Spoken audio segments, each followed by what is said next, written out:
ರಾಮದುರ್ಗದಲ್ಲಿ ಅಕ್ರಮ ಗಾಂಜಾ ಸಾಗಿಸುತ್ತಿದ್ದ ಬಾದಾಮಿ ಮೂಲದ ವ್ಯಕ್ತಿಯ ಬಂಧನ. ಬೆಳಗಾವಿ ಜಿಲ್ಲೆ ರಾಮದುರ್ಗ ಪಟ್ಟಣದಲ್ಲಿ ಅಕ್ರಮ ಗಾಂಜಾ ಸಾಗಿಸುತ್ತಿದ್ದ ಬಾದಾಮಿ ಮೂಲದ ವ್ಯಕ್ತಿಯ ಬಂಧನ.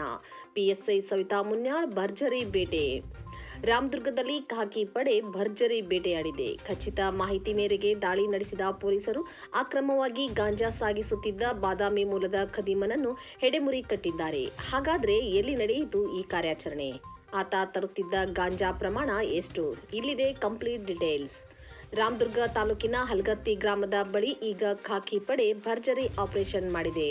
ಪಲ್ಸರ್ ಬೈಕ್ನಲ್ಲಿ ಅಕ್ರಮವಾಗಿ ಗಾಂಜಾ ಸಾಗಿಸುತ್ತಿದ್ದ ಬಾದಾಮಿ ತಾಲೂಕಿನ ಕೆರೂರು ನಿವಾಸಿ ನವೀನ್ ಹೆದ್ದೇರಿ ಎಂಬಾತ ಈಗ ಪೊಲೀಸರ ಅತಿಥಿಯಾಗಿದ್ದಾನೆ. ಡಿಎಸ್ಪಿ ಚಿದಂಬರಂ ಮಡಿವಾಳ್ ಮತ್ತು ಸಿಪಿಐ ವಿನಾಯಕ್ ಬಡಿಗೇರ್ ಮಾರ್ಗದರ್ಶನದಲ್ಲಿ ಪಿಎಸ್ಐ ಸವಿತಾ ಮುನ್ಯಾಳ್, ಎಎಸ್ಐ ಅನಿಲ್ ಮಡಿವಾಳರ, ಸಿಪಿಸಿ ಹನುಮಂತ ಖಚಿತ ಮಾಹಿತಿ ಬೆನ್ನಟ್ಟಿದ ರಾಮದುರ್ಗದ ಮಹಿಳಾ ಪಿಎಸ್ಐ ಸವಿತಾ ಮುನ್ಯಾಳ್ ಮತ್ತು ಅವರ ಸಿಬ್ಬಂದಿ ತಂಡ ಮಿಂಚಿನ ದಾಳಿ ನಡೆಸಿದೆ. ತಪಾಸಣೆ ನಡೆಸಿದಾಗ ಆರೋಪಿ ಸಿಕ್ಕಿಬಿದ್ದಿದ್ದಾನೆ. ಬಂಧಿತ ಆರೋಪಿಯಿಂದ 180 ಗ್ರಾಂ ತೂಕದ ಗಾಂಜಾ, ಒಂದು ಪಲ್ಸರ್ ಬೈಕ್, ನಗದನ್ನು ಪೊಲೀಸರು ವಶಪಡಿಸಿಕೊಂಡಿದ್ದಾರೆ ಮತ್ತು ರಾಮದುರ್ಗ ಪೊಲೀಸ್ ಠಾಣೆಯಲ್ಲಿ ಈ ಕುರಿತು ಪ್ರಕರಣ ದಾಖಲಾಗಿದ್ದು ತನಿಖೆ ಮುಂದುವರೆದಿದೆ. ರಾಮದುರ್ಗ ತಾಲೂಕಿನಲ್ಲಿ ಗಾಂಜಾ ಹಾವಳಿ ಹೆಚ್ಚಾಗಿದೆ. ಆದ ಕಾರಣ ಪೊಲೀಸ್ ಅಧಿಕಾರಿಗಳು ಇನ್ನೂ ಹೆಚ್ಚಿನ ಕಾರ್ಯಾಚರಣೆ ಮಾಡಬೇಕಾಗಿದೆ ಎಂದು ಸಾರ್ವಜನಿಕರಲ್ಲಿ ಮಾತು ಕೇಳಿಬಂದಿದೆ.